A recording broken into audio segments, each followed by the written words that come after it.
শীতে খেজুরের গুড় দিয়ে পায়েস খাওয়ার মজাই আলাদা, এর স্বাদ বেড়ে কিন্তু দ্বিগুণ হয়ে যায়। আসসালামু আলাইকুম, কেমন আছেন সবাই? যে যেখান থেকে আমার ভিডিওটি দেখছেন সবার জন্য রইল অনেক অনেক শুভেচ্ছা ও ভালোবাসা। তৈরি করার জন্য আমি প্রথমে এখানে 1 লিটার দুধকে জাল করে নেব। দুধটাকে আমি ভালোভাবে নাড়াচাড়া দিয়ে বলক তুলে নেব। এদিকে আমি দুধটা জাল হতে হতে 2 মোট চালকে ভিজিয়ে রাখবো 10 মিনিটের জন্য। দুধটা যখন ফুটে উঠবে তখন আমি এখান থেকে আধা কাপ দুধ সরিয়ে রাখবো।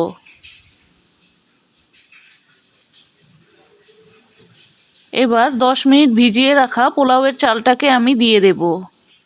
দিয়ে দুধের সাথে এবার পোলাওয়ের চালটাকে সিদ্ধ করে নেব। সাথে দিয়ে দেব 3 টুকরা দারচিনি, 3টি এলাচ আর 1 চিমটির মতো লবণ। লবণটা কেউ পছন্দ না করলে বাদ দিতে পারেন। মাঝে মাঝে একটু নাড়াচাড়া দিয়ে দেব যেন নিচ থেকে লেগে না যায়। চালটা কিন্তু এখন সিদ্ধ হয়ে এসেছে।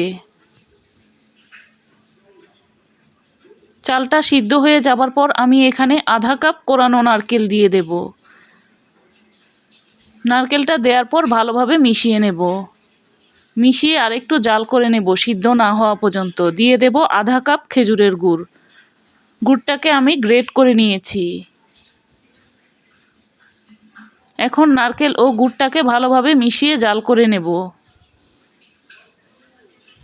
এদিকে আমি যে আধা কাপ দুধ তুলে রেখেছিলাম সেই দুধের সাথে আমি 4 টেবিল চামচ গুঁড়া দুধ মিশিয়ে দেব।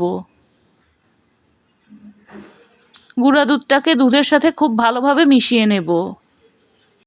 মিশিয়ে নেওয়া হয়ে গেলে গুড়ের এই পায়েসটার সাথে আমি এখন গুলিয়ে রাখা দুধের এই মিশ্রণটাকে মিশিয়ে দেব।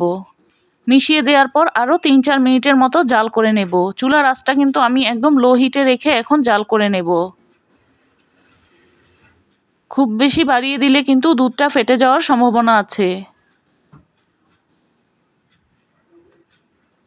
এখন চুলাটাকে বন্ধ করে দিয়েছি। ঘনত্বটা দেখতে ঠিক এই রকম হয়েছে। শীতে এই পায়েসটা খাওয়ার মজাই আলাদা।